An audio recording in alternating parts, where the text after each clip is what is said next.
because of what's going on in the news and the fact that today is March 12th, which doesn't mean much. March 16th, you end up with St. Patty's Day, but this is more about the understanding of, well, it's also Adar 12. And so today is the day before the 13th. Isn't that amazing? But actually, the 13th of Adar is a significant day in Jewish understanding, or at least in celebration, because the 13th is when they fast in preparation for Purim. And so tomorrow, which starts in about 2 hours, they will be working on fasting, and that will be their day. Because on the 14th is the actual Purim. Now, the first time it was done, it was Esther called for the fast for 3 days because she was about to go see the Ahasuerus, and she was fearful that she would be killed. And so she had everyone praying, and that's the way it seemed to work at that point in time. Now, tonight I want to talk to you about a character in the book of Esther. Esther's a Megillah. It's a short book. It contains information that's significant to a celebration.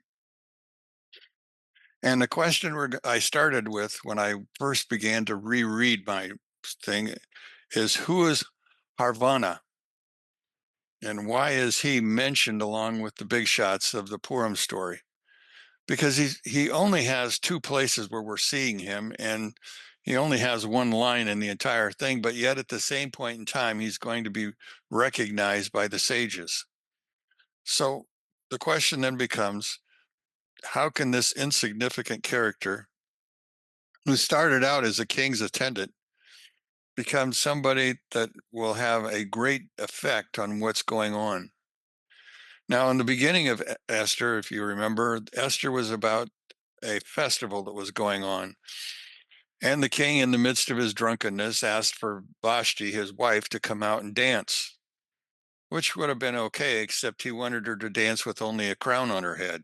And obviously, that wasn't acceptable. Vashti was supposedly the daughter of Nebuchadnezzar, or not Nebuchadnezzar, but yes, Nebuchadnezzar.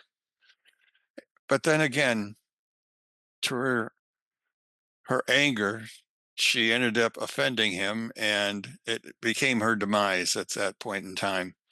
So I want to read Esther 7, 9, 10, because that's the point that I want to get to. It says, and Harvana, one of the eunuchs and attendants before the king, said, "Behold, the gallows which Haman made for Mordecai, who spoke good for the king, is standing in the house of Haman." Then the king said, hang him on it. And so they hung Haman on the gallows, and he had prepared for Mordecai. Then was the king's anger pacified. So Harvanas was a part of the group that originally saw the insult that Vashti had made towards Ahasuerus. And now he gives some advice out loud. But remember, he's only a eunuch. He has very little value. He's just simply an attendant in the kingdom. Now, there's a poem that I found, and it's recited at the festival of Purim, and it deals with Esther and Mordecai, as well as Haman and Zeresh, which is Haman's wife. Now, the poem is titled Shoshana Yaakov, which means Shoshana means rose. So this is the rose of Jacob. Now, in Song of Songs, the Jewish nation is compared to a rose. So Shoshana, the rose, is a reference to that, but it's also a reference to Shushan, because Shushan's name in Persian speaks of a rose. So we're recalling not only Jacob, but we're also recounting the city Shushan, where this whole thing is going to be celebrated. Now, the poem itself is not long, so I want to take time to read it to you. It says that the rose of Jacob thrilled with joy and exulted when they beheld Mordecai garbed in a royal blue. So you can understand this is after Haman is killed. And you have always been their salvation, their hope in every generation, to make known that all who place hope in you shall not be put to shame, nor shall all those who trust in you be disgraced forever. Cursed be Haman, who sought to destroy me. Blessed be Mordecai, the Jew. Cursed be Zereth, the wife of Haman, who terrified me. Blessed be Esther, who interceded on my behalf. Cursed be all the wicked, blessed all the righteous, and may Charvonah also be remembered favorably. Now we know that in the story of Esther, God's name is never mentioned. He's referred to, but he's never mentioned. So as we look at this, we're looking at a part of a story, not the entire story. Now, why would the rabbis single out Charvonah? Well, there's two thoughts on this, and they're both found in the Talmud in the book of Megillah 16a. And it says that Charvonah was among the friends consulted by Haman, who advised him to build the gallows and hang Mordecai on them. Now, if you remember, the gallows are 75 foot, or they're 50 cubits tall, or 75 feet. And most times you don't even think about it, but where did they find a piece of lumber that would be that long? Well, the answer is that was part of the boat that Noah crossed on. That beam was found and brought to the sons of Haman, and Haman then himself had them. So remember, all this is about, it started with Haman, who was also called in the beginning Memucan, and was rewarded because of his advice regarding what to do with Vashti, who had refused to dance publicly before the people. Now, because of his rank, the people were to bow before him, before Haman, as they would bow before the king as a result of his being raised in status. In Esther chapter 5, 9 to 14, it tells us that when Haman learned that Mordecai refused to stand or to even stir before him, he was full of indignation against Mordecai. Haman called his sons and Zereth, his wife, and she proposed that they set up a gallows, the 50 cubit high gallows in the front yard. And so they decided that they would do that. And Haman would go to the king and ask for the permission to hang Mordecai on this long beam that they had found. Now, the plan was pleasing to Haman, but it was also pleasing to Ahasuerus, although Ahasuerus was very weary about doing anything to the Jewish people because of his God. But he agreed to it, and he allowed Haman to take care of that. Now, it's in this understanding that Charvonah would have been a bad guy, a pretender, and probably would not have been seen as being good. But he probably was one of the advisors. But there's also a second opinion, which is a little more Kabbalistic, and it was praising him because of something else. You see, Charvonah, according to the Kabbalists, had a Ibur, a reincarnation of Eliyahu Hanivi, Elijah the prophet, inside him temporarily. Now, in Jewish understanding, there are times when people actually have a second being within them. And this is one of those occasions. In fact, it's listed in a midrashic writing in Esther Rabbah 10:9. Now, remember the story from 2 Kings 2 to 11? That's when we saw Elijah, that he did not die, but he ascended to heaven in that fiery chariot. So consequently, Eliyahu moves freely from various planes of reality and clothing himself in whatever is appropriate. And the substance of each world is found within him because he's traveled through them all, according to the Talmud in the book of Urim 43b. Now, Eliyahu appears to, or appears to down here to be a human form, but there's also reports or encounters in the literature where he had another form, which was called Gilu Eliyahu, which is synonymous with the Ruach HaKodesh, which is divine inspiration. And at least as present as Rabbi, as at least as presented by Rabbi Zakot HaKohen, Elijah is this being who experiences all of these insights, and he's allowed to be able to carry out something from within another. Now, it is taught that this gift comes from above, and it's depicted as a transmission from Eliyahu. From this perspective, Charvonah knew of Haman's secret plans because, well, he was privy to them. But as Eliyahu had the advantage point that he could also see what was going on. And so, since the identity of Charvonah and Eliyahu merge in this story, it is fitting that Eliyahu's presence be singled out, and Charvonah then became his appendage, or became his physical body for this period of time. So that's why they say that he should be remembered favorably. Now, there still remains a question. Why all of the characters in the story and the attendants in the king to the king, why did Eliyahu pick Charvonah as his cover?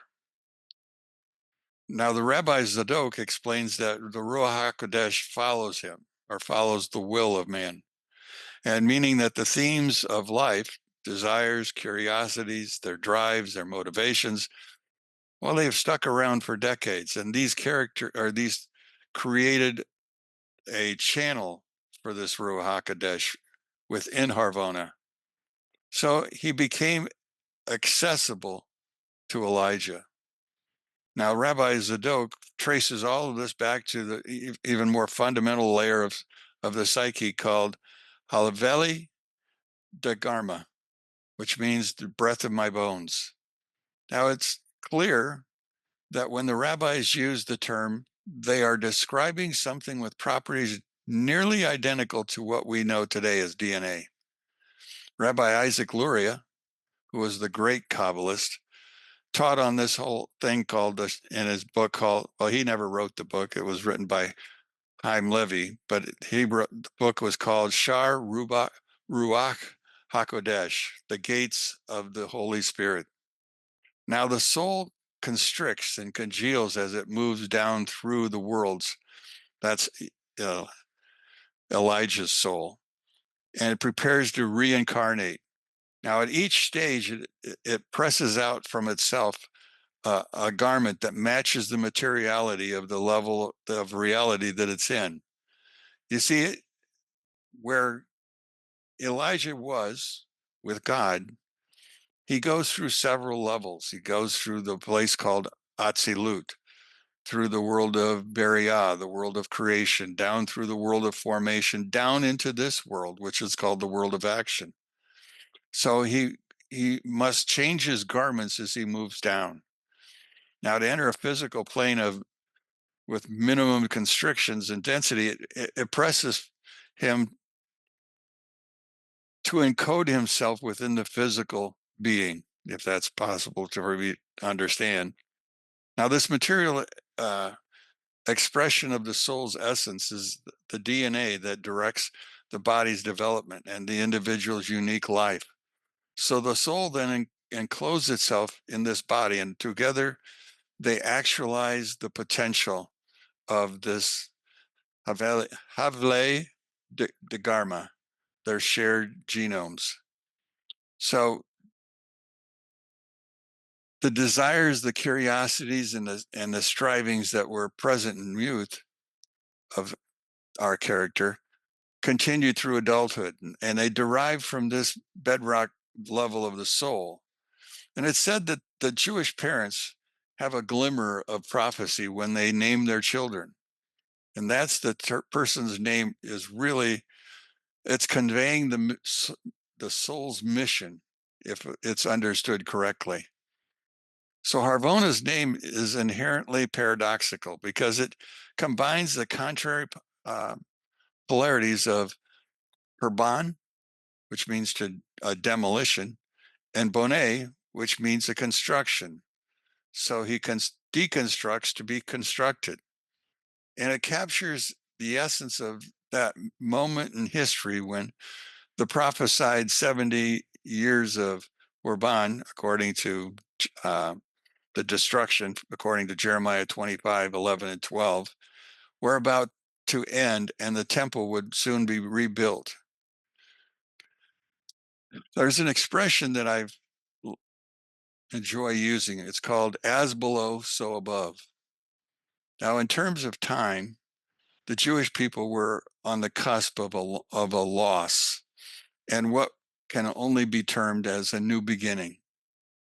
The era of prophecy was about to end, and a new channel of divine inspiration was about to be opened, and that channel was the Ruach HaKodesh in the form of what's called the Oral Torah, which technically is lower than prophecy, but superior by some counts because it's something that can be read by all.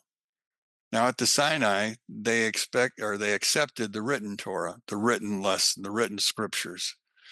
Now with open arms, they're going to accept the oral, because you see, they're going to recommit themselves at Purim to God and to the 613 laws that are before them. This, you can find this in Esther chapter 9, verse 27. So Harvonah then, by name and by essence, embodied the transition that was unfolding, a shift that was equally close to Eliyahu's heart, since he transmits the inspirations that comprise the Oral Torah. It's synonymous with Ruach HaKodesh, according to Rabbi Zadok.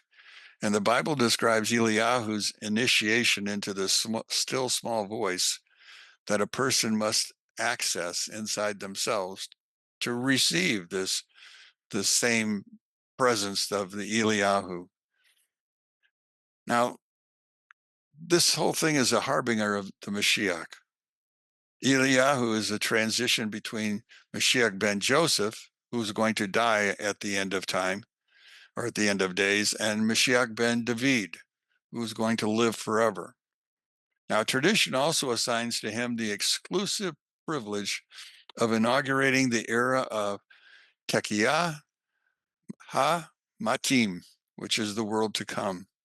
So when souls shed their physical bodies from death and incarnate into these new light bodies, here as Eliyahu occupies a link in this whole chain, so it's no surprise that Harvonah and Eliyahu experienced the resonance of this.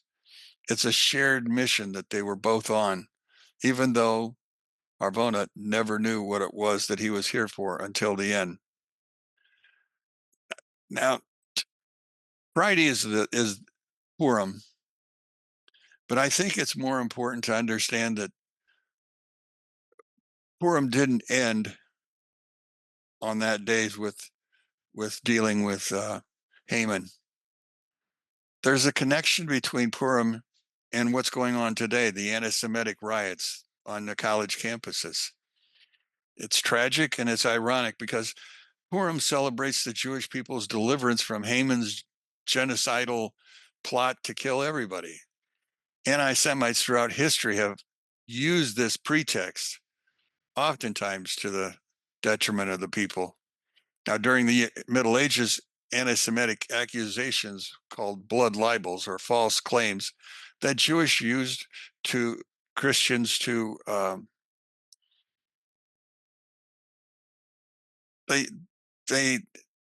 how do I want to put it? False claims that the Jews would kill Gentile babies for ritual purposes.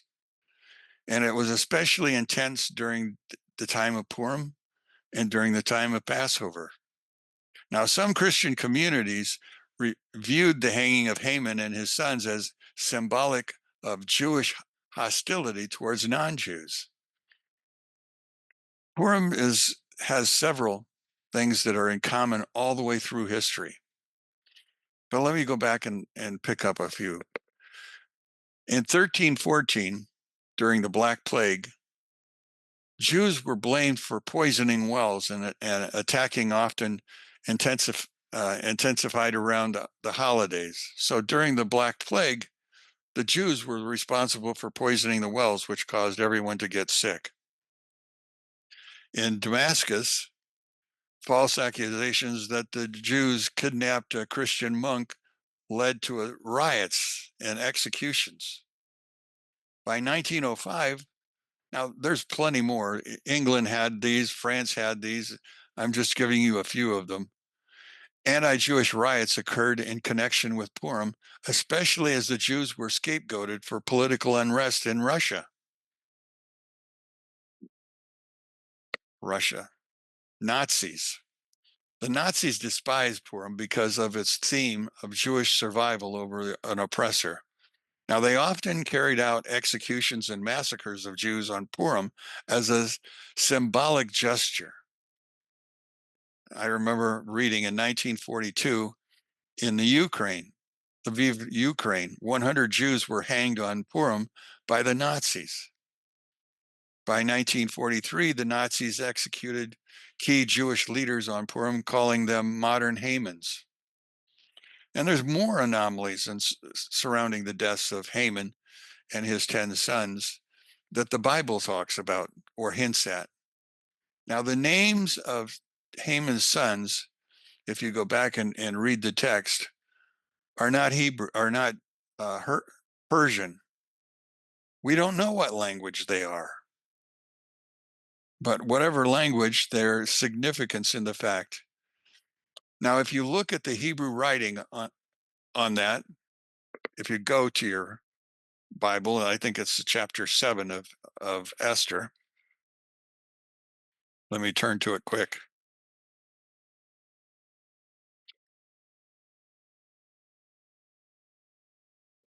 Wrong. It's chapter 9. Chapter 9, and it begins in verse number 6.